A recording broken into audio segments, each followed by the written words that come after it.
Very good afternoon to all of you, and welcome to today's live discussion on Code of Ethics. And we have none other than CA Amarjit Chopra ji with us, who is the ex-president of ICAI. We would be starting this session shortly.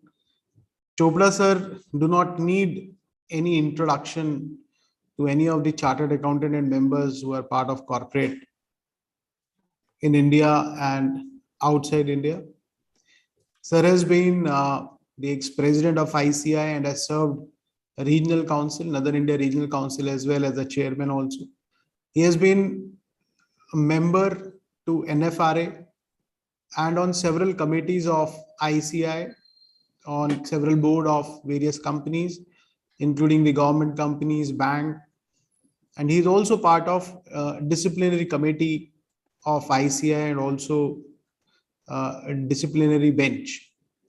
So today, the objective is we have very important amendment which has came to Code of Ethics, which is applicable from 1st of October 2022, relating to three provisions. First is fees relative size. Then we have tax services to audit clients. And third is responding to non-compliance with laws and regulation, in short, which is called no-clar. These regulations are applicable both on practicing and non-practicing chartered accountant. For example, no-clar is applicable both on practicing and non-practicing chartered accountant. There are regulations which are applicable only on practicing chartered accountant. For example, if I talk about tax audit services. So I think we cannot have a better person, a better professional to discuss all these issues and implication with all of us. So very warm welcome to you too, sir. A very warm welcome to Amarjit Chopra ji on this platform. Thanks a lot for all your kind words. That's all I can say. Am I audible? You are very much audible, sir. You are very much audible. Warm welcome to all the participants. This discussion is also streamed live on the YouTube. I am CA Gaurav Garg, and I will try my best to coordinate this discussion. If you have any questions regarding to the topic, you may please feel free to share it in a chat box, or you may raise the hand and we will take up. So how we have designed this today's discussion is, first we will have discussion on these three issues that I just highlighted relating to Code of Ethics. And then in general, what are in general, sir has seen, that issues faced by, or what are the non-compliances done by members which actually create problems during disciplinary committee, or what kind of care in general one can take. So with these words, sir, over to you. What would be your starting remarks, sir, with regard to Code of Ethics? Very difficult question. Because I have always believed one thing, Gaurav, that ethics is something which cannot be codified. You can't make it a law. Because ethics is something which comes from within. It is, you get it imbibed from your family, you get it imbibed from the society, you get it imbibed from your seniors. So to my mind, ethics is not something which you can be taught, very frankly. Though people say that right from the primary school, if you start educating a child with regard to certain values, he imbibes those values. There is no doubt about it. But I think most of it are drawn from your family and the society that you live in. There is no doubt about it. So to my mind, when I have to say that, you see, there is a great danger of lack of credibility today, very frankly, so far as the profession is concerned. And ethical values are under challenge. There's no doubt about it. People may or may not be willing to say it openly, but the fact of the matter is that somewhere or the other, these ethical values have deteriorated over a period of time. There has been a slow or a fast. I'll not like to talk about the pace, but there has been a deterioration so far as the compliance with the ethical values are concerned. I think the ethics are something which a final year student reads for the purpose of answering a question in the examination. And after that, that book on code of ethics starts gathering dust, basically, in our offices. Somewhere or the other, I personally feel that we need to know about it. Under what circumstances one can be guilty, or what is permitted by the code of ethics, and what is not permitted by the code of ethics for that matter. And so far as these three provisions are concerned, as you go along, I will tell you that when I used to talk, when this had come in 20, basically, and it was of course deferred by a year, and then it was deferred by another 6 months. At that time, I always used to feel that this is going to change the shape of the code of ethics so far as the profession is concerned. But having gone through the amendments, I feel none of us is to be worried about it. There is hardly anything that has been done with regard to this. We have not left anything in it. Basically, it is a toothless tiger now, if you ask me. Because it's not going to have any impact, I will explain that during the course of my discussions to you. Correct, sir. So before we move forward on a toothless tiger, probably, I would like to understand why, according to you, the ethical standards in general are coming down. Not with regard to law, but as you said, that. No, I will tell you. You see, corruption is like ice, which melts and can flow from the bottom, from the top to the bottom. It can't flow from the bottom to the top. And if in society, the political system, the bureaucratic system is corrupt, so I think we are getting it from there.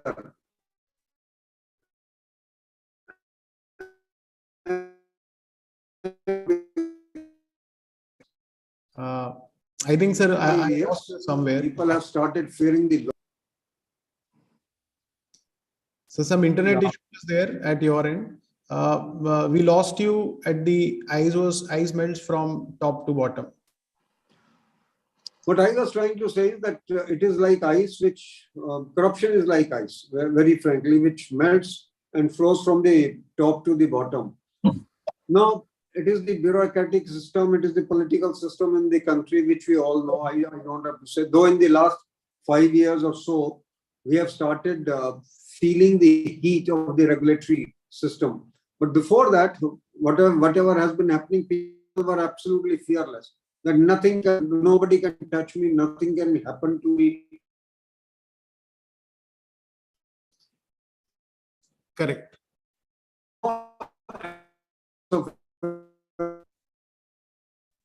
People should not become over psychic in some cases. Because if you don't fear law, then what is going to happen? I always say, India is a country with the maximum laws in the world, believe me. But then but the compliance level is very low. We are the only country where we have an anti-dowry law. But you can look at the dowry deaths in the country. That itself is a glaring example that you might have a law, but people don't fear that law. Correct. But the irony is, when ice melting from top to bottom, why only bottom is put behind the bars and not the top? And that's basically, if we see the code of ethics, which is becoming stricter and stricter, at least the attempt is to make them stricter. I personally feel, it is creating a lot of suffocation within the profession. Because somewhere, as you rightly said, that ethics cannot be taught, it comes from within. So if it cannot be taught, as you rightly said, it cannot be codified. And if we start codifying everything, then somewhere, it start impacting the independence per se, the thought process. Yeah. Okay, sir. You see, I can only answer it again that as a society, we are evolving. Somewhere or the other, we are trying to ape West, forgetting that the law implementation in West is very strict. Let's be very clear. And you don't spare the top, you don't spare the bottom. Here, in the last few years, even during the UPI regime for that particular matter, whatever I have seen, there have been certain arrests of the top politicians. I don't want to name one from Haryana, one from Bihar. It never used to happen in this country earlier. It has started happening now. And probably that's a good sign also, that not only the bottom, even the top can be affected under certain circumstances. But still, I'm very clear that top remains unaffected by most of the frauds, most of the scams. It is the bottom or the middle level which gets affected. Correct, sir. So let's move on. These three amendments which are applicable from 1st October 22, and with your permission, I would like to start with NOCLAR, NOCLAR. And the worry is, sir, it is applicable both on the chartered accountant working with organizations as an employee and the practicing chartered accountant. So what basically is NOCLAR, if you can please share for our members, and how it will going to impact the members in industry practically?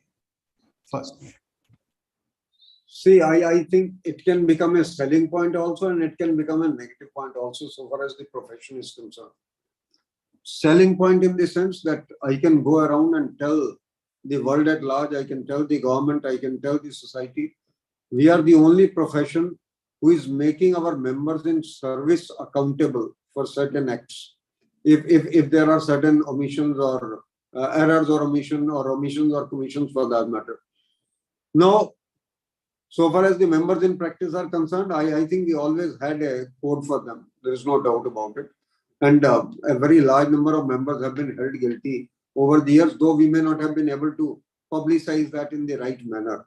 And people have not been able to appreciate as to what we have done in the disciplinary benches.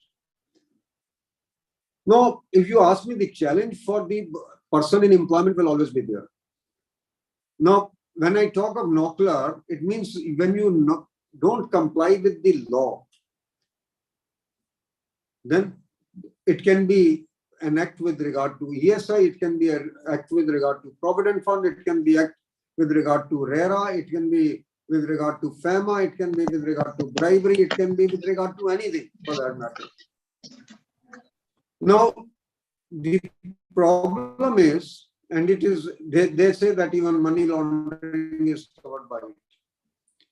Now, one of the probable purposes that you give a check to somebody and take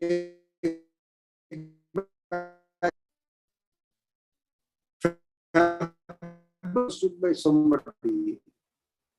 I don't want to get much beyond. The point is whether you are a senior employee or you are a junior employee. Now, when you are a senior employee, we are talking of the people who are key managerial personals, basically. When I talk of the senior accountants, basically professional accountants, I'm talking of the people who are actually covered under the definition of the key managerial personnel. And the accountant is covered who is next level to the, you can say, the key managerial personnel. Now it says that if you are aware that certain wrongs are being committed, you look at the case of a real estate owner, a real estate developer.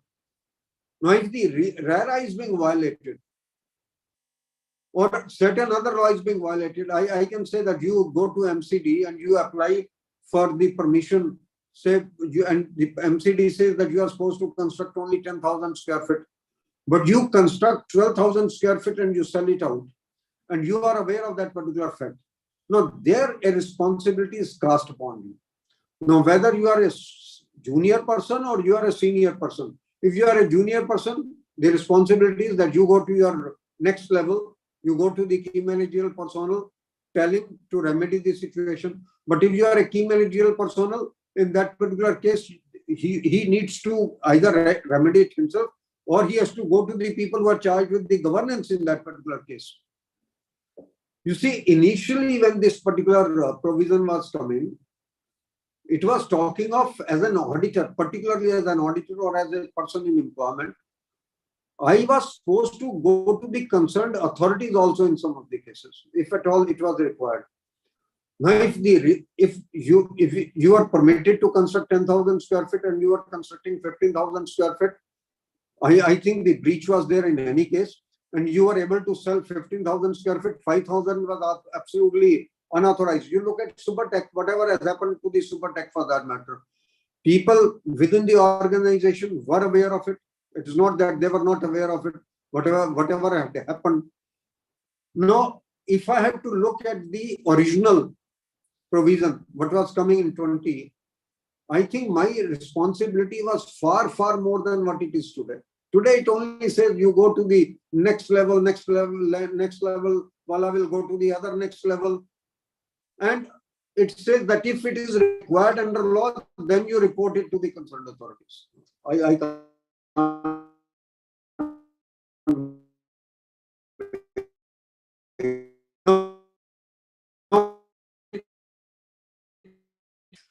What is going to be asked from me is only the appointment very clearly say that if you come across any fraudulent situation, please report to us. But that's only for the members in practice for that matter. Now, why I said that probably all these provisions have lost their tooth, basically, is that I'm not supposed to report only to my next level. And the responsibility is not cast upon me to go to the authorities concerned if the situation is not remedied. I think that is very, very important. And that is where I feel that Knockler will have no meaning now. Now I will be able to make out my own judgment. It has been left to you now, whether you feel, but this breach should be fundamental to the business that you carry on. I think that's very important. That is why I'm mentioning the cases of RARA. Now, if you are into, if you are accepting money from abroad or you are sending money abroad, FAMA becomes very, very critical. And if it is material to the financial statement, probably you need to do all such acts which will be required by the Code of Ethics today. So my only problem is that, you see, at times when we want to send a message to the society that as a profession we want to act, we have to act. I think today the need is that institute has to show its ability and willingness, more than the ability, the willingness, that we are willing to act against our own members if they are doing something wrong. Now, one way is that, yes, if the disciplinary case will come, we'll take care of that under the circumstances.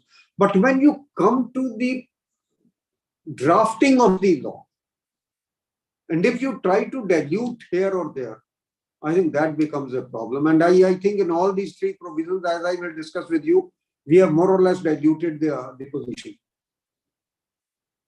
So now, under the new provision, the only requirement is that one needs to share or one needs to highlight the issue to the senior. Yeah. Okay. And if you feel that it is too grave, too fundamental, in that case, you may go to the authority, provided it is required under the law. Now, that's a very, very gray area to my mind. I think somewhere or the other, we should have laid it down very clearly as to what is my next responsibility.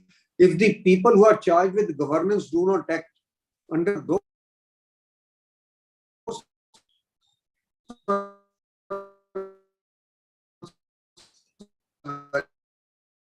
is where it is missing, if you ask me, not act in a given time. And you have, after all, you as the auditor are supposed to look at it, that how much sanctioned area has been there. Now, suppose the sanctioned area was, again, I repeat, 15,000 square feet, and you have constructed 25,000 square feet. You are putting all buyers at risk that tomorrow it can be demolished by certain authority. After all, it is hard-earned money of those people. Whether as an auditor, I'm not responsible for it. I think this is a fraud on the society, fraud on the other regulator, if you ask me. Now, whether it should be covered by SA 240 or not, people will say no. Very frankly, if you go to anyone, he will say, why should I cover it under SA 240? But I personally feel somewhere or the other need to look at it as an institute. And at times you have to send the message across to the government, to the regulators, and that we are not trying to dilute any of the provisions. We are trying to be as stringent as possible. I think that is where this was a good opportunity where we have not succeeded. I agree, sir, but probably, I personally feel, let's say, if I'm part of some organization and if I feel something is not going right, and if I wish to, inform the same or raise the flag to ICAI or some concerned authority, the questions come: what protection is available to me? See, I qualified CA exams based on my own merit, based on my own hard work. I got the job based on my own hard work. But when I am raising the flag, if I will lost the job because of this raising the flag, government wants me to become a whistleblower. That's okay. But what protection government is ready to give me? If I'm becoming a whistleblower, what institute protection is ready to give to its member when they are expecting us to become a whistleblower? That is an unfortunate part, that the government is not willing. Institute can't give the protection. Let's be very clear about it. It is the government which can provide you the protection. If you have read the news today only, one of the journalists have gone to the Supreme Court that he is investigating a particular case where 27 banks have funded a particular party, and there is a scam of 27,000 crore rupees.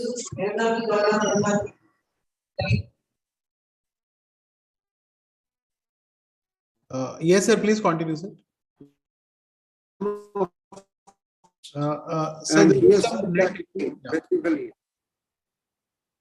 Hello, Yes, sir. am I audible now?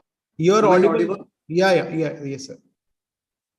What this person has gone to the Supreme Court is journalist that he is investigating a scam of almost 27,000 crore rupees in case of an entity where 27 banks have actually lent to this particular party.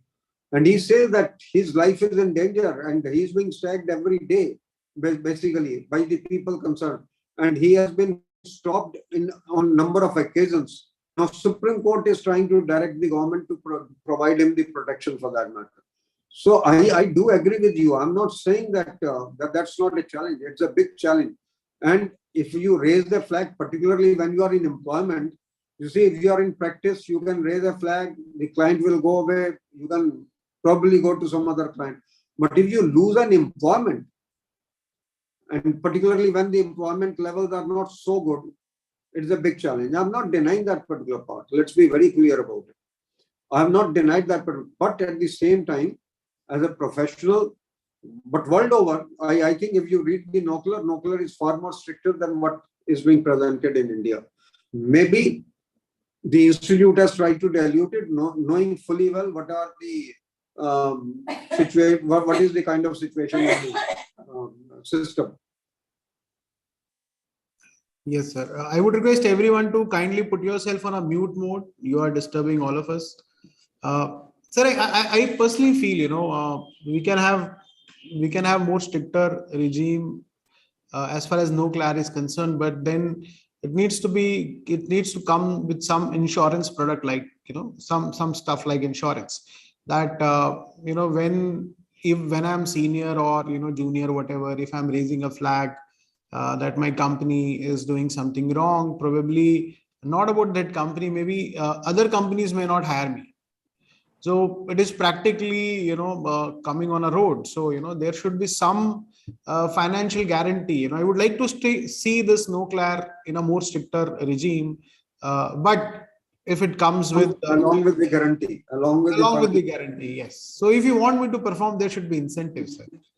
No, but if you look as an auditor, very frankly, as an auditor, I have a guarantee for 5 years. Yeah. If they want to remove me, they have to go to the RD, and RD will not remove me if this is the kind of situation. That I can assure you. But if as an auditor also I'm not willing to do it, then what happens? Then, if you are working as an auditor, I think at that time you yourself has opted to become an auditor, then your view should be independent. And if you cannot have independent, exactly what I'm saying. That's exactly what I'm saying. Okay. Now, sir, let's move on to another issue, which is tax services to audit clients. Now, it confuses me. When we say audit clients, not only me, my other friends also. When they say audit client means someone for whom we are doing the audit of financial statement. Yeah, it includes tax audits also. Tax audits also. You see, if you are the statutory auditor, you are not debarred to undertake the tax audit. That does not impact your independence at all under any circumstances. A test function within the same entity has there are no restrictions there too, basically. Let's be very clear about it. If at all there are going to be restrictions, these are with regard to the non-audit services.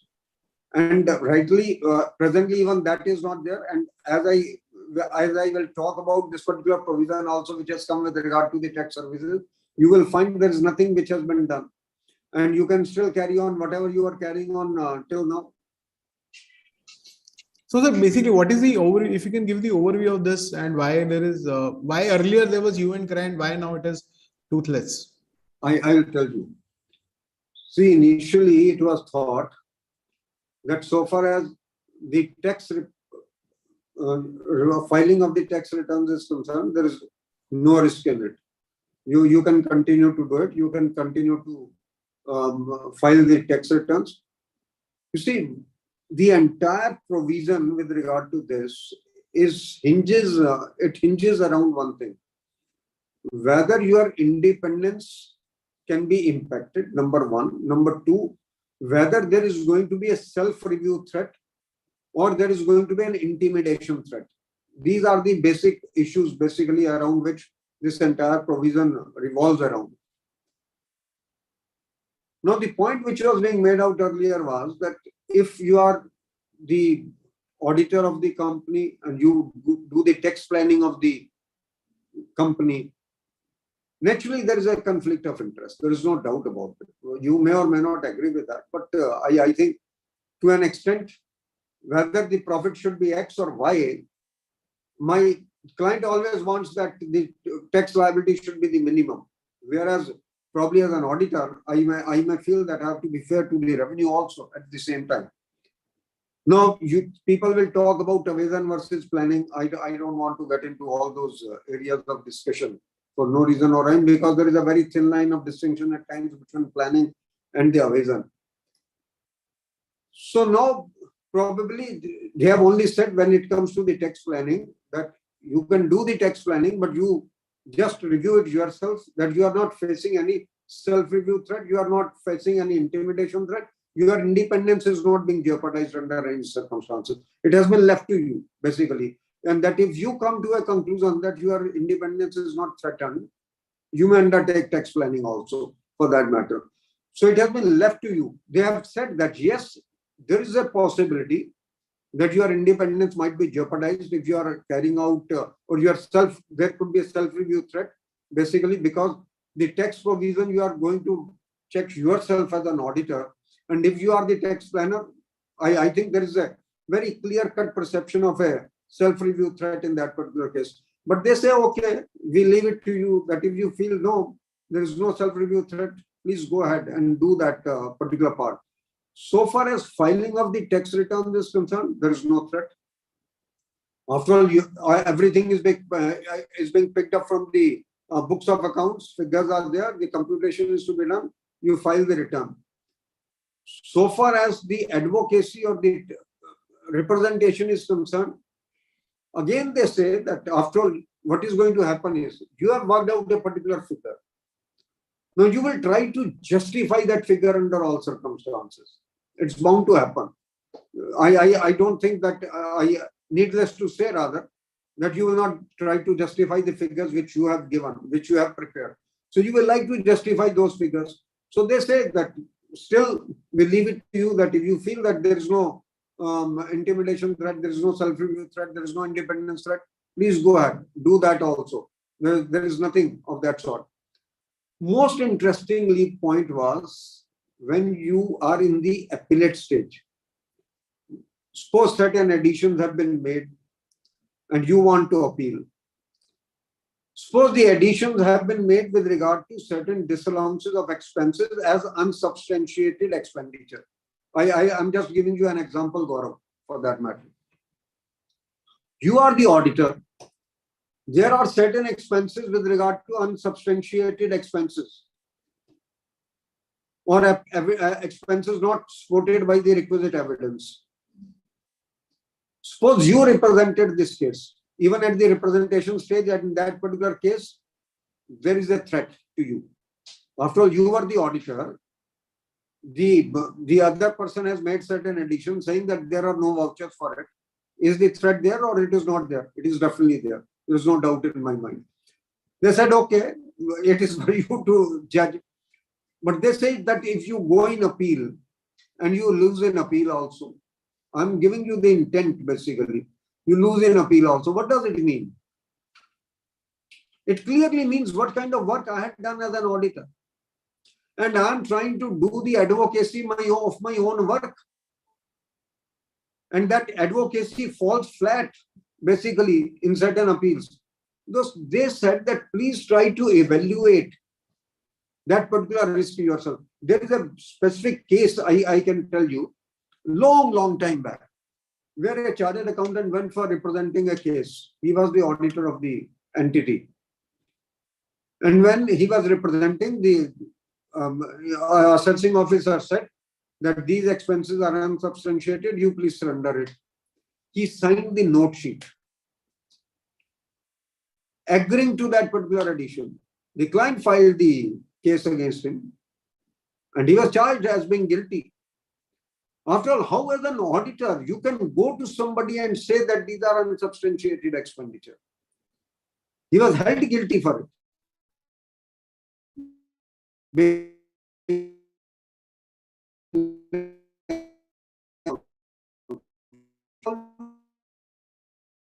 Partner who has signed the financial in the income tax. Because if there are such situations, these are conflicting situations basically. You may not put yourself into that kind of situation. You try to avoid being put into that kind of situation in those cases. So what has been said now with regard to appeals is that you evaluate yourself. But more than evaluation, what has been done is, it has been said that if you are an advocate, a chartered accountant, we know, under the normal circumstances, bar does not allow you to undertake the certificate of the chartered accountant. They don't allow you to practice. But probably in the council, there was a discussion that there's some state in which it is permitted or some city in which it is permitted. And for that exception, what they have said is that the court here would not include tribunal, which will mean that up to tribunal you can go. There's no conflict. And if you can go to high court as a chartered accountant, you can go to, I say that as a chartered accountant, you don't go to high court in any case for that matter. You are only restricted up to tribunal. Earlier, you were being restricted at the tribunal level. If you really ask me, that if you are the auditor, probably it was being said that you please try to avoid these kind of situations where you are putting yourself in a difficult situation. Now, even that is gone, because they have said that tribunal is out of that particular court definition. And so far as the high court is concerned, you will go only as a, you can say, advocate. So where is the problem?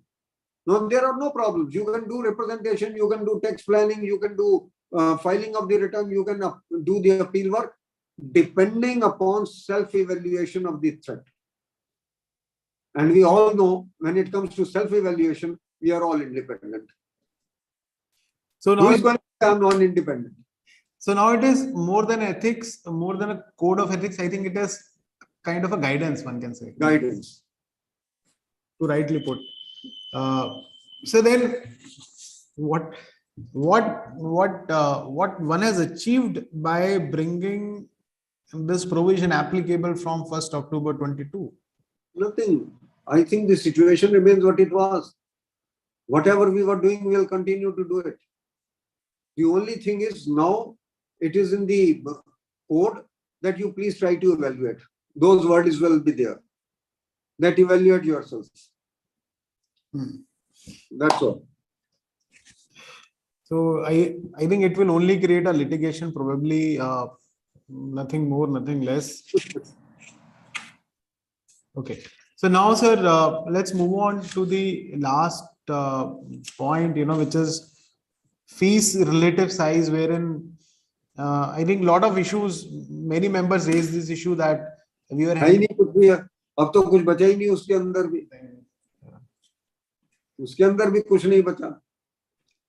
उसी वो पहले भी ये था 40% वाला clause, कभी अगर आपकी टोटल फीस जो है उसका अगर 40% you get from one particular client, in that particular case it was considered that you are too over dependent upon this client basically, and probably your independence to a very large extent is jeopardized, क्योंकि फिर ये लगता है यार अगर ये चला जाएगा तो मेरे पास बचेगा क्या।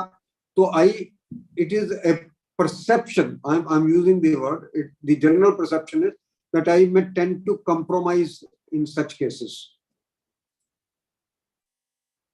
अब उन्होंने ये कह दिया कि भाई अगर आपकी रिसीट 20 लाख से कम है, उन्होंने दो हिस्सों में बांट दिया। एक तो ये कि जो लिस्टेड एंटिटीज हैं, और ये जो एक बात मैं भूल गया, जो नोकलर वाला है वो सिर्फ एप्लीकेबल उन पे है जो एंटिटीज, जिन एंटिटीज की, लिस्टेड एंटिटीज की नेटवर्थ जो है वो 250 करोड़ से ऊपर की है, बाकियों पे वो एप्लीकेबल भी नहीं है। तो नोकलर आप ये देख लो कितने लोगों पे वैसे भी एप्लीकेबल होगा। सो मैं उस पे नहीं जा रहा हूं। जहां तक इसका सवाल है फीस वाला, इसको भी उन्होंने दो हिस्सों में बांटा, public interest entities, non public interest entities. जो पब्लिक इंटरेस्ट एंटिटीज हैं उनमें अलग है, जो नॉन पब्लिक इंटरेस्ट एंटिटीज है उनमें अलग है। नॉन पब्लिक इंटरेस्ट एंटिटीज में उन्होंने कहा कि आपकी टोटल रिसीट का आप 40% किसी क्लाइंट से ले सकते हैं, उसमें कोई रिस्ट्रिक्शन नहीं है कि हम ये कहें कि ये रिस्ट्रिक्शन आ गई कोई कि मैं ले नहीं सकता हूं। आप ले सकते हैं, परंतु अगर 2 साल तक आप लगातार 2 साल तक लगातार आप 40% से ऊपर किसी क्लाइंट से लेते हैं तो आपको इंस्टीट्यूट को इंटीमेट करना पड़ेगा। इतनी सी बात। It is actually a self-defeating provision, if you ask me, from the institute angle. The regulator should not get into this. I will give you the examples. और उन्होंने कहा फिर अगर आप तीसरे साल भी करते हैं, चौथे साल भी करते हैं, पांचवें साल भी करते हैं, तो इस केस में आप हर साल वो इंटीमेट करेंगे इंस्टीट्यूट को, एंड इंस्टीट्यूट में डिसाइड कि उस पर क्या मैकेनिज्म हमें लगानी है। ये हो सकता है कि वो ये कह दें कि आपको पीयर रिव्यू करवाना है, या आपको ये कह दें क्वालिटी रिव्यू करवाना है। ये कहा है सिर्फ बेसिकली। आरबीआई ने अपॉइंटमेंट ऑफ ऑडिटर्स इसलिए छोड़ा, सिर्फ वो कहता मैं क्या हूं, मैं रेगुलेटर हूं, मैं ऑडिटर अपॉइंट करता हूं। अगर बैंक में कुछ गड़बड़ होती है तो बैंक वाला ये कहता है कि ऑडिटर आप ही ने दिया हुआ था, मैंने नहीं दिया हुआ था। अब सपोज कीजिए आपके यहाँ कितने मेंबर थे, 70,000 के करीब जो फर्म्स हैं आपकी, करीबन 50,000 के करीब तो फर्म्स डेफिनेटली हैं। अगर 50,000 में से 10,000 फर्म्स ने ये इंटीमेट किया कि साहब किसी क्लाइंट से हमारी 40% से ऊपर की फीस है अनलिस्टेड एंटिटीज में, और इंस्टीट्यूट उसमें से पीयर रिव्यू करवा पाए सिर्फ 2,000 का, नहीं करवा पाएंगे सबका। कुछ भी कर लें आप, सबका पीयर रिव्यू नहीं हो पाएगा। तो फेलियर किसका हुआ, अल्टीमेटली ब्लेम किस पे आएगा, इंस्टीट्यूट पे आएगा। Let's be very clear about it. So institute should not have got into it. Institute should have laid down certain condition कि भी अगर आपका 3 साल तक ये चलता, then you withdraw from that particular client, or some other mechanism should have been thought of, but not going to the institute. I don't think that's the right kind of an attitude basically for a regulator to get into. I'm being very frank about it. और दूसरा उन्होंने ये कह दिया कि अगर आपका 20 लाख से कम की रिसीट है टोटल तो उस पर एप्लीकेबल ही नहीं है। I have sat in the disciplinary committee and I know what kind of receipts we are showing. सो मुझे पता है तो कितनी फर्म्स उसमें कवर हो पाएंगी उस पर भी मुझे डाउट है बेसिकली, कितने लोग उसमें पकड़ में आएंगे। आपकी 40% से ऊपर किसी क्लाइंट से है, परंतु अगर आपकी टर्नओवर 20 लाख से कम है तो आप कवर्ड ही नहीं है, तो इसलिए उस पर कुछ होगा ही नहीं। और तीसरा, अगर आपकी अपॉइंटमेंट किसी गवर्नमेंट कंपनी ने की है, किसी बैंक में हुई है, उससे जो रिसीट आ रही है अगर वो 40% से ऊपर है तो वो भी कवर्ड नहीं है। तो फिर why to be worried about? You tell me why to be worried about? भाई अगर हम मुफस्सिल टाउन्स की डिफिकल्टी की बात करते हैं, और ये मैं खुद कह रहा हूं, इससे ये होगा कि जो छोटी फर्म्स हैं उनकी बचत हो जाएगी, इसमें किसी तरीके का कोई संदेह नहीं है। परंतु मैं ये जरूर कह रहा हूं कि इससे अब हमें इससे घबराने की जरूरत नहीं है, क्योंकि ये 40% वाले केसेस प्राइमरली वो होंगे जिनकी 20 लाख से नीचे की टर्नओवर होगी, या जिनकी फीस आई रही होगी बैंक से या किसी और गवर्नमेंट कंपनी से बेसिकली। और जहां पे लिस्टेड एंटिटीज का सवाल है, जहां पे आप पब्लिक इंटरेस्ट एंटिटीज का सवाल है, उसमें ये बोला कि अगर आप किसी लिस्टेड कंपनी के ऑडिटर हैं या आप किसी ऐसी एंटिटी के ऑडिटर हैं जहां पे कि appointment of auditor is must under the law, जैसे कंपनीज एक्ट में appointment is must under the law basically, ऐसे ही अगर सोसाइटी में मस्ट अंडर द लॉ है, अगर उससे भी आपको रिसीट आती है तो वो एग्जम्प्टेड है आपकी, वो उसमें कवर हो जाएगी, पब्लिक इंटरेस्ट एंटिटी में सॉरी कवर हो जाएगी। अब उसमें क्या कहा गया कि अगर आप पब्लिक इंटरेस्ट एंटिटी वाले ऑडिटर्स हैं, उसमें आपकी 20% की लिमिटेशन रखी गई कि आपकी 20% से ऊपर एक क्लाइंट से इनकम नहीं होनी चाहिए। परंतु उसमें भी वो 20 लाख वाली कंडीशन भी लगाई है, और ये भी लगा दिया कि जो आपकी बैंक की इनकम है या गवर्नमेंट कंपनी की इनकम है या बाकी ऐसी इनकम है, वो सब की सब आपकी एग्जम्प्टेड है, वो उसमें कवर नहीं होंगी। तो फिर उसमें कुछ बचता ही नहीं। हो क्या रहा था मैं आपको बता रहा हूँ, हम लगी ये अच्छा है बुरा है मैं इसमें नहीं जाना चाह रहा हूँ। कई फर्म्स ने अपना साइज बढ़ा दिया, किसी ने कहा मेरे 10 पार्टनर है, किसी ने कहा 12 पार्टनर है, किसी ने कहा 20 पार्टनर है।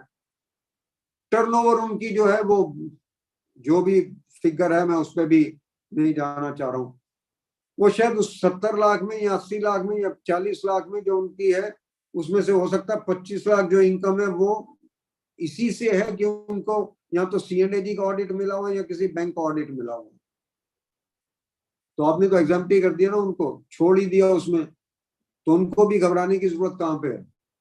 तो ये जो तीनों प्रोविजंस थे उसमें ऐसा डाइल्यूशन हो गया है कि उससे किसी को, मुझे नहीं लगता कि चिंता करने की आवश्यकता है किसी भी सूरत में। और जो वाकई में बड़ी बड़ी कंपनीज के ऑडिटर्स हैं, किसी के पास 20% से ऊपर की फीस एक क्लाइंट से नहीं होगी। Let's be very clear about so far as that particular part is concern. तो मैं इसलिए आपको पहले बोला था कि भाई ये जो तीनों के तीनों प्रोविजन है ना, अब इसका कोई लंबा चौड़ा इम्पैक्ट किसी के ऊपर होने वाला नहीं है। इससे इसलिए हमें इससे चिंता की, मतलब कि घबराने की आवश्यकता तो नहीं है। कम से कम मैं ये कहूँ कि जी इससे बहुत ज्यादा प्रोफेशन हिट होने वाला, अगर 10, 20, 25 फर्में हिट हो भी जाएंगी तो हाउ डज इट मैटर। और उन्होंने भी जाके इंस्टीट्यूट को इंटीमेट करना, प्रोवाइडेड 2 साल से ऊपर की ये वायलेशन है, आप इंस्टीट्यूट को कर दीजिएगा। अब इंस्टीट्यूट उसका रिकॉर्ड रखे, फिर इंस्टीट्यूट उसका पीयर रिव्यू करवाए, ना रिव्यू करवा पाए तो आपकी जिम्मेवारी खत्म हो गई, इंस्टीट्यूट की जिम्मेवारी शुरू हो गई। Leave it. Sir will it be also applicable, let's say कई बार क्या होता है एक फर्म का एक पार्टनर डेडिकेटली एक ही क्लाइंट पे काम कर रहा है, आई हैव सीन, उसमें भी एप्लीकेबल है, पे भी एप्लीकेबल हो जाएगा, उसमें भी applicable. so may not from the firm's perspective but from firm's partner's perspective, yes, partner perspective it may be applicable. What? So now let me take few questions from the audience. We have question from मैंने कहा लतुलपुरी जी ने शायद कुछ बोला, ये नहीं मैंने बोलना था फिर उन्होंने म्यूट कर दिया। मैंने कहा पहले डिस्कशन खत्म हो जाए। चोपड़ा साहब नमस्कार। मुझे लगा नमस्कार। नहीं मैंने म्यूट नहीं करा सर, मैंने तो पहले म्यूट करा था। सर मेरे ना इसमें 2 इश्यूज है। एक तो ये है कि the chartered accountants who are working with CA firms, professional firms, एक तो उनकी लायबिलिटी और उनके obligations ethically as well as professionally, and secondly ये जो क्लियर का जिन्होंने बना दिया है इसके अंदर इतना सबको डाइल्यूट ही कर दिया है, So do you think these clauses are actually with NEFRA in place? Do you think these institute will have any strength in complying with these? Very frankly Atul ji, मेरा अपना मानना यह है कि हमें थोड़ा सा टफ होना चाहिए था इनमें, क्योंकि हम नहीं तो NFRA को पावर्स दे जा रहे। वेरी फ्रेंकली हम जितना ग्राउंड लूज करेंगे खुद उतनी NFRA स्ट्रॉन्ग होगी। अब क्या होगा, हम नहीं करेंगे तो NFRA कर देगा।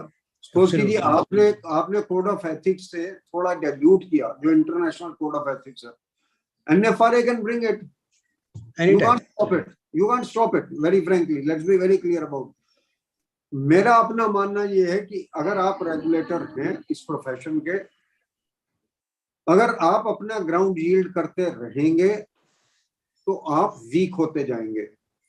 अब मैं इथिक्स की बात नहीं कर रहा हूं, आपने अभी करिकुलम बदला है, क्रेड की बात चल रही है, उसमें आपने कॉस्टिंग का पेपर और कॉर्पोरेट लॉस का पेपर ऑनलाइन कर दिया है, which you will not be appearing in a proper exam.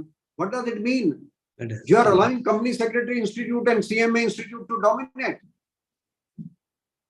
I think there has to be someone who has to tell it कि भाई कॉर्पोरेट लॉज में आप ऑडिट करने जा रहे हो और आपको कॉर्पोरेट लॉस का पेपर इंपॉर्टेंट नहीं है, इम्पोर्टेंट है, और आप कॉस्टिंग को आप how can you make it online, मतलब कि आपने एक तरह से उसकी पूरी डाइल्यूशन कर दी उस पेपर की, सेल्फ स्टडी का कर दिया।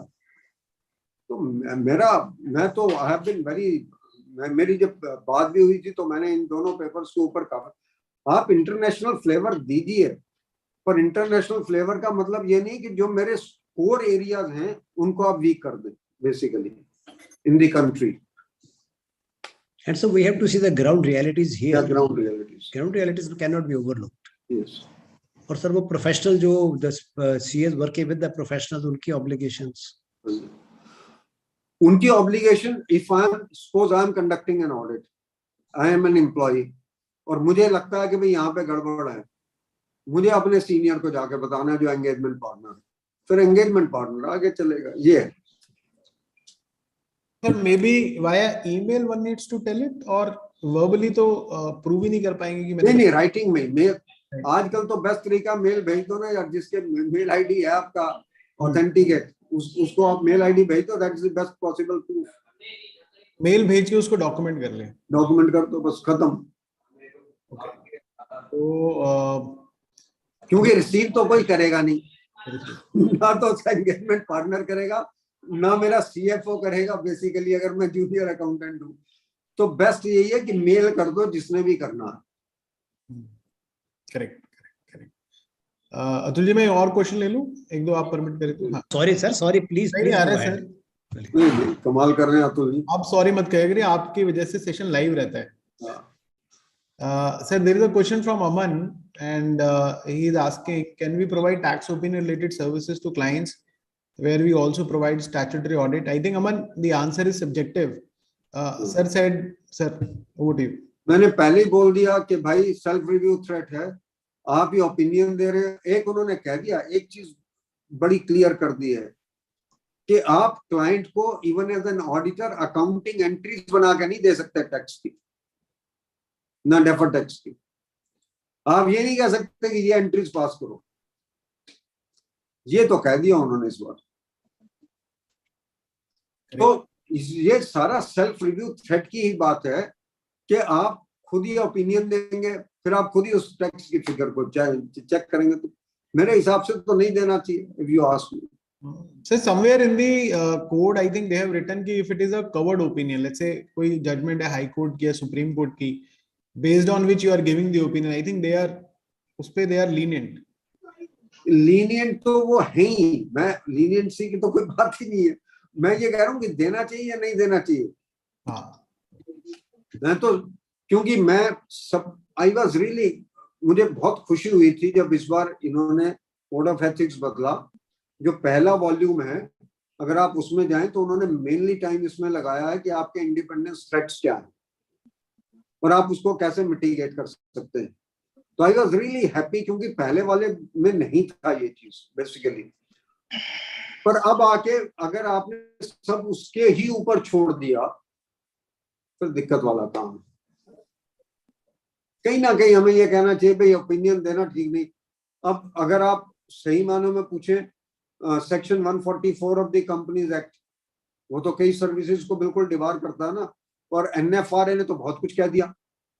एनएफआरए ने अभी एक जजमेंट दिया without naming a particular firm. उन्होंने ये कहा कि आपकी जो पेरेंट कंपनी थी, क्योंकि ये तो ब्रांड में काम करते हैं ना कुछ फर्म्स, उन्होंने कहा जो आपका पेरेंट ब्रांड है वो इंटरनेशनल इस क्लाइंट को कंसल्टेंसी दे रहा था सारी, तो आपकी जो अपॉइंटमेंट है वो इलीगल है इंडिया में।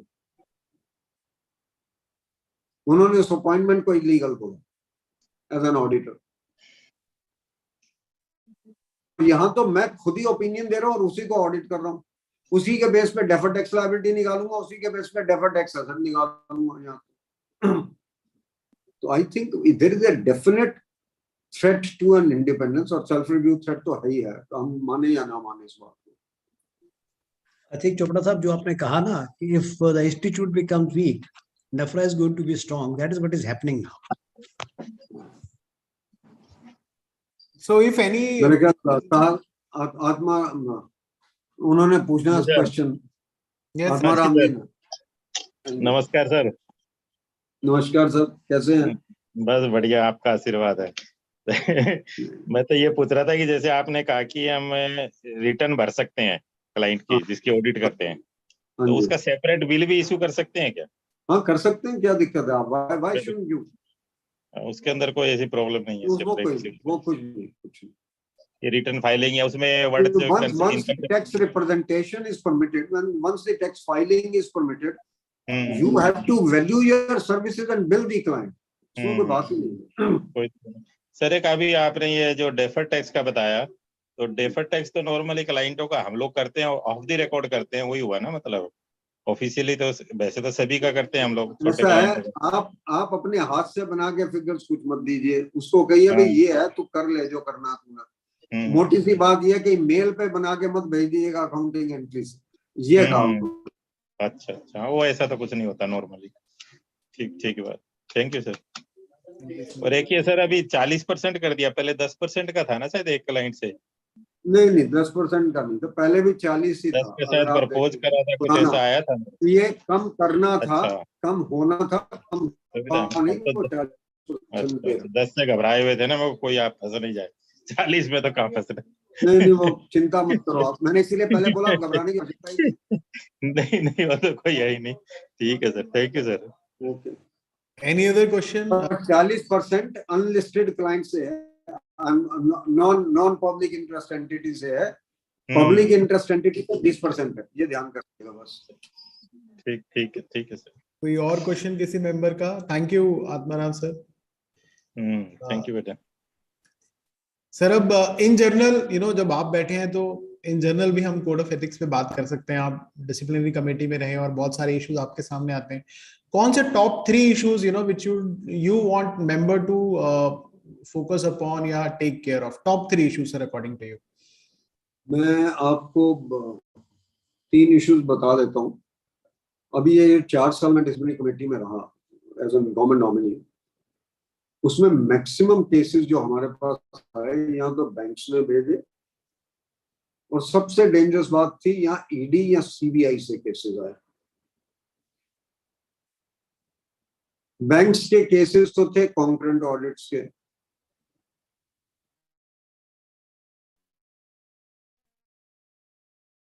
सर आपकी वॉइस चली गई sir. Sir you are not audible. Amar Chopra sir, you are not audible. Concurrent पे हमने आपको खो दिया सर कि बैंक के अभी आ रही है, अब आ रही है सर। ठीक है, वहां पे यहाँ तो कॉन्करेंट ऑडिट्स के केसेस हैं, यहाँ आए हैं जहां पे हम ये प्रोस्पेक्टिव फाइनेंशियल इंफॉर्मेशन को सर्टिफाई कर देते हैं, या compiled from books of accounts के केसेस हैं। कॉन्करेंट ऑडिट में तो बड़ा क्लियर था कि हम अपने बच्चे को भेजते हैं, वो फिगर्स उठा लाता, पिछले महीने की फिगर्स को करंट मंथ से रिप्लेस कर लेता, and that is the end of it.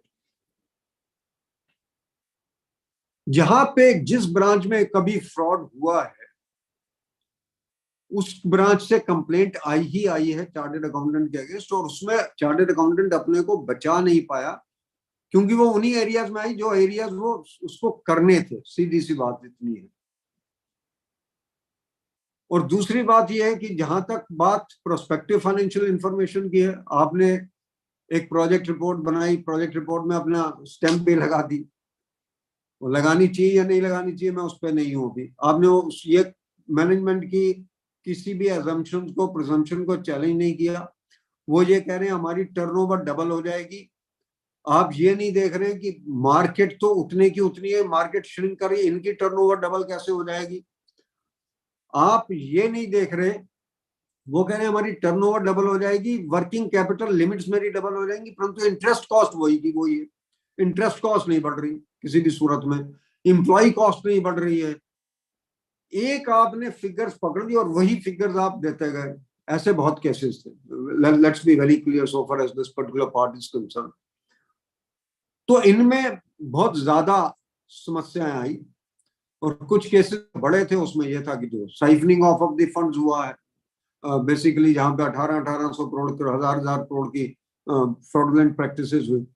एक दो केसेस ऐसे जहां पे आपने डेटर्स की स्टेटमेंट सर्टिफाई कर दी, वो डेटर्स एग्जिस्ट ही नहीं करते थे किसी भी, कहीं पे भी कोई फिगर रिकंसाइल ही नहीं हो सकती थी उसकी किसी भी सूरत में। मैं एक ही केस आपको बता देता हूँ। 55 करोड़ की ओपनिंग बैलेंस थी डेटर्स की, 205 करोड़ की टोटल साल की सेल थी अगले साल की। तो मैक्सिमम डेटर मेरे कितने हो सकते थे for the full year? 260 crore. अगर एक भी पैसा रियलाइज ना हो, मैंने दिसंबर के अंदर उसके डेटर सर्टिफाई किए 295 करोड़ के। 9 महीने के बाद मैंने डेटर सर्टिफाई किए 295 करोड़ के।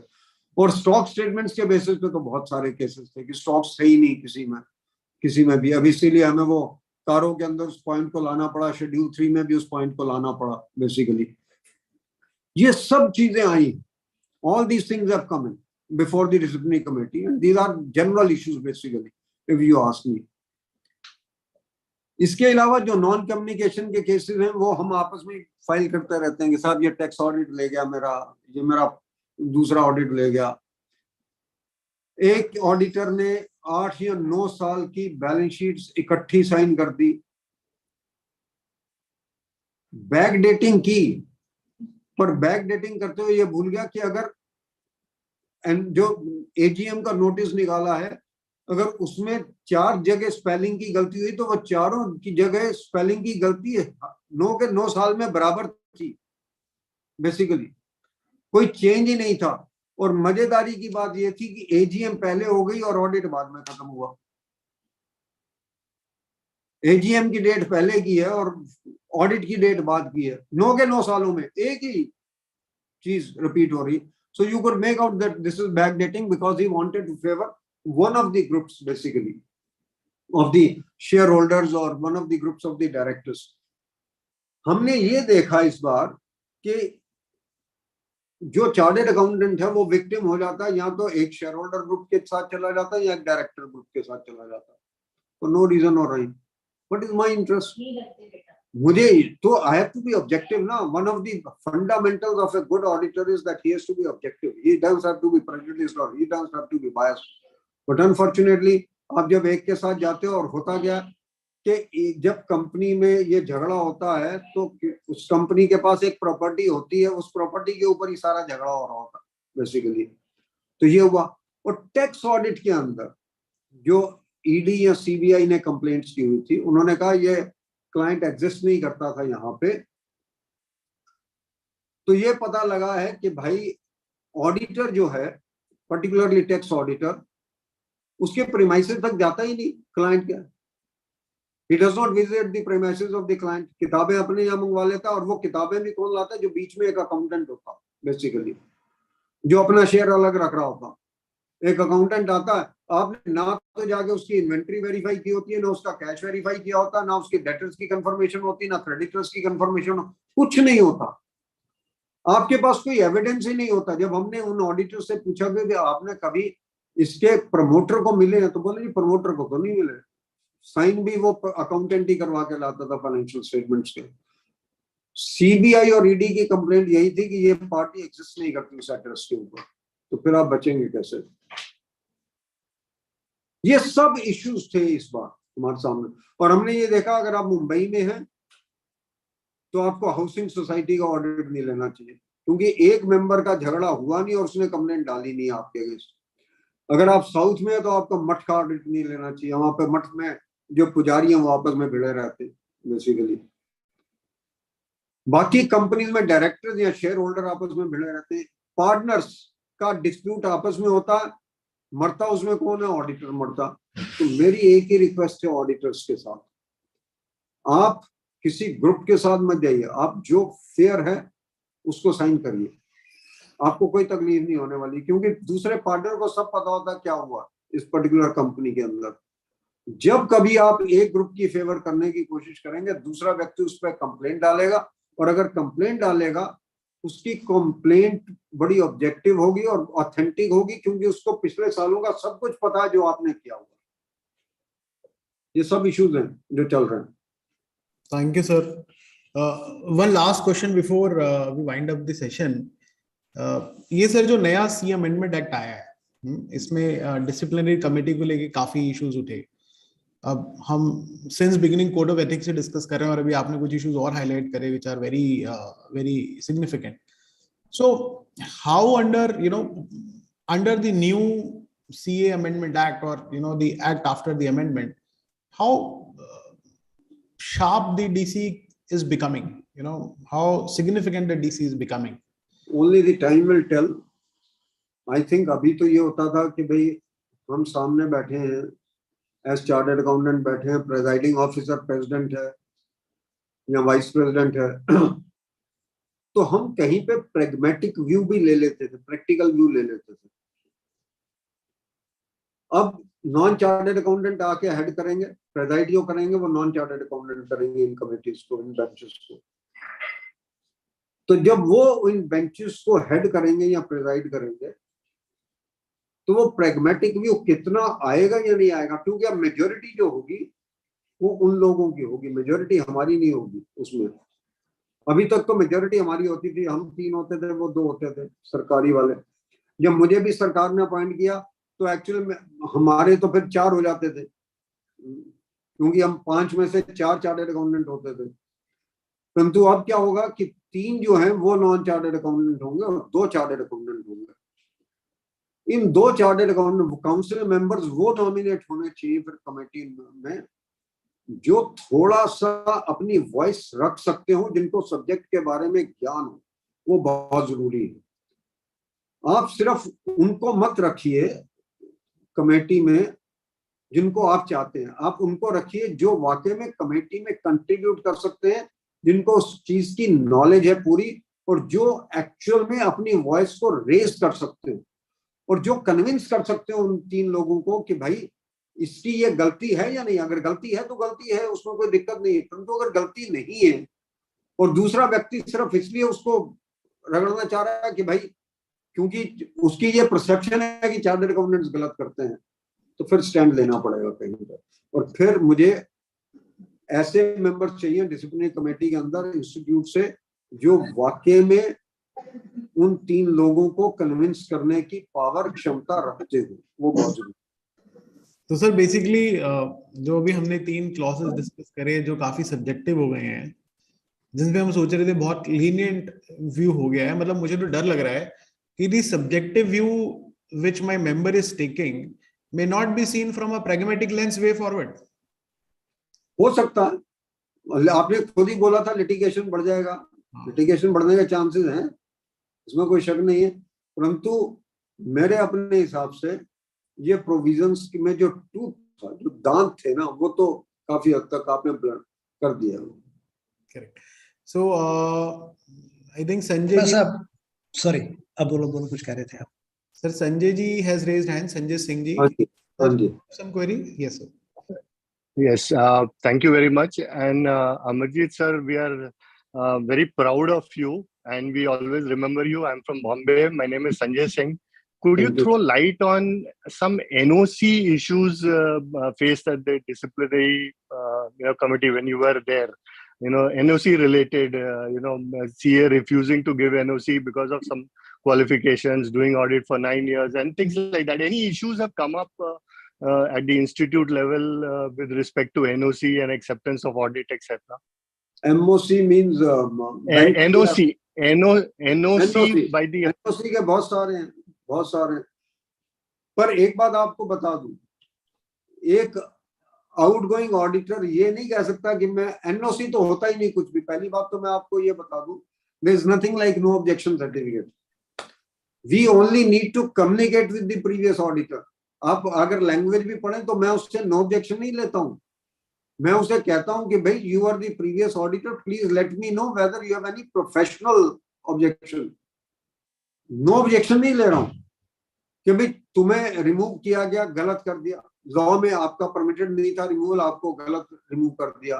वो कह रहे हैं आपने रिजाइन किया, आपने रिजाइन नहीं किया. बेसिकली अगर आपको वैलिडली रिमूव किया गया, अगर आप सपोज कीजिए पूरे आपको वो रीजनल डायरेक्टर के पास गए, रीजनल डायरेक्टर ने कहा इसको आप रिमूव कर दिए, आप वो कितनी ऑब्जेक्शन रेज करता रहे, there is nothing like it. सिर्फ एक ही ग्राउंड पे वो आपको रोक सकता है, जो ऑडिट फी बैलेंस शीट के अंदर क्रेडिटेड है, I am using the word credited है as audit fee, not as per other services. Other services का अमाउंट कुछ भी हो, अगर ऑडिट सर्विसेज का अमाउंट कुछ क्रेडिटेड है, ऑडिट फी पेबल है, और वो अगर उसकी पे नहीं हुई है, that you have to make sure before you take up the assignment that fee is paid. Otherwise, Sir, there is one thing in the FAQs issued by the institute which says that if the other CA has qualified the accounts, then there is, that clarity is not there by the institute that you can take it or you. उसमें ये है कि अगर उसका unjustified removal हो रहा है, और वो unjustified removal का मतलब क्या है कि भाई लॉ की आपने यहाँ तो नॉन कंप्लायंस की होगी, वैसे तो हो नहीं सकता. आप तो 5 साल तक आप ऑडिटर का रिमूव नहीं कर सकते ना. अगर आप 5 साल के बीच में करना चाहते हैं तो you have to go to RD. अगर RD ने परमिट कर दिया तो फिर आप कुछ कर नहीं सकते. और जहां तक टैक्स ऑडिटर का सवाल है, टैक्स ऑडिटर तो आप हर साल रिमूव कर सकते हो. You can change the tax auditor irrespective of the qualifications. Okay, क्योंकि टैक्स ऑडिटर में तो कंपनीज एक्ट पिक्चर में नहीं आता ना. टैक्स ऑडिटर में तो the management can appoint any of the tax auditors every year for that matter. उसमें सिर्फ आपको चिट्ठी लिखनी है कि भाई मैंने को अपॉइंट किया, तुम्हें बता दो तुम्हें कोई प्रोफेशनल ऑब्जेक्शन ना हो. प्रोफेशनल ऑब्जेक्शन का मतलब प्राइमरली आज की डेट में फीस है. Thank you sir. Atul ji close करें या आपका कोई क्वेश्चन है? अतुल पुरी जी. मैं ये सोच रहा था कि जैसे उन्होंने कहा कि अब जो कमेटी में मेजॉरिटी जो नॉन सीएस की होगी, but Chopra sir, don't you feel that this is going to be a point where we chartered accountants will be more diligent?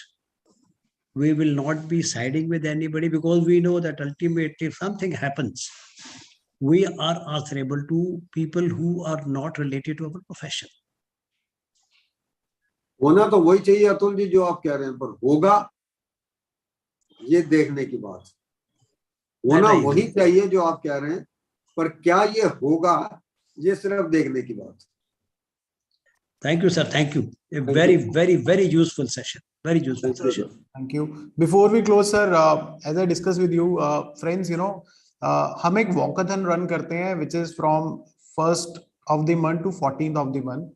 So I started this process some 3-4 months back. I think अभी हमने 5th या 6th walkathon करी in October.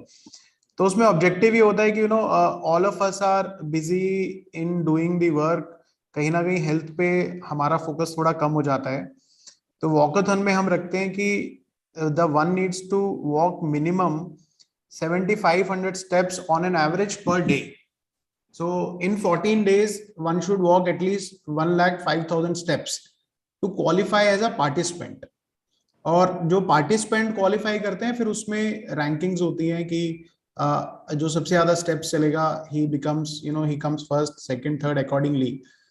So anyone who does more than 10,000 steps on an average per day, हम उसको as a bronze walker qualify करते हैं.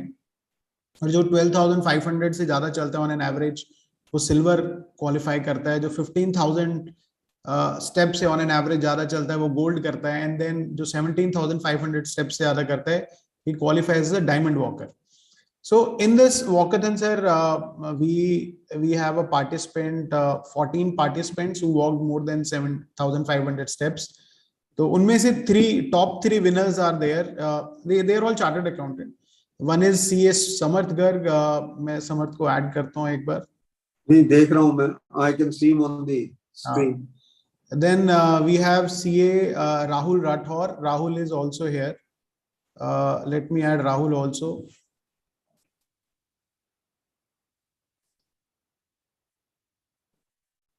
Rahul, yeah.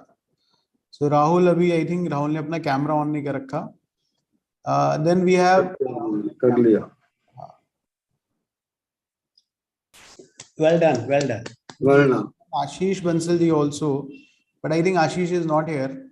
So sir, Samarth came first and Rahul came second in the competition. I came fourth, so I'm not giving certificate to me. So with your hands, virtually or digitally, if you can please present this certificate to. Please do it. My congratulations to both of them. I think this is a very noble thing which you are doing, because this keeps the chartered accountants fit, if nothing else, basically. I think this is one of the ways to lose the calories. I think that's superb. So Samarth has walked, sir, 2,22,513 steps in 14 days with an average of 15,894 steps on a daily basis. That's great. That's amazing. First. Sir आप गिरीश जी को add कर लो. गिरीश जी हर रोज 10,000 तो वो करते ही हैं. गिरीश हो गया जी, 10,000 तो उनका मिनिमम है हर रोज का. उनके वो इनको सबको कंपटीशन दे लेंगे, ये आपको बता रहा हूँ. सर वो योगा भी करते हैं. Now let me present a certificate of Rahul Rathor. Congrats, Rahul. Stood second. Rahul walked 2,20,263 steps in 14 days with an average of 15,733 steps on a daily basis. क्या बात. तो ये सर्टिफिकेट से मैंने डिजाइन किया है. पीछे दिवाली वाली लुक देने की कोशिश करी है मैंने, because this is Diwali month. So congratulations to both Samarth and Rahul, and also Ashish Bansal in absentia for coming third in this competition. Thank you. Great, Bobs. Thank you. Well done. Well done. Keep it up. Keep it up. Thank you, Gaurav, for the opportunity, and of course, congratulations to each one of them. Let's keep running. अभी तो walk कर रहे हैं, फिर running का कर दीजिएगा आप कुछ. ठीक है. Okay. ऐसे मेरी capacity बढ़ती जाएगी, मैं इनको भी दौड़ाता रहूँगा.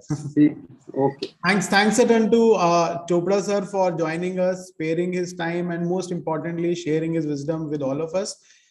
May God bless him with a great health, and may we for next 100 years keep getting his words of wisdom, guidance, and knowledge. Thanks to all my participants on Zoom and YouTube for joining and enriching yourself. Thanks a ton to all of you. See you soon. Thanks, Gaurav ji. Thanks. Recording is available on my YouTube channel. You can go there and watch again and again.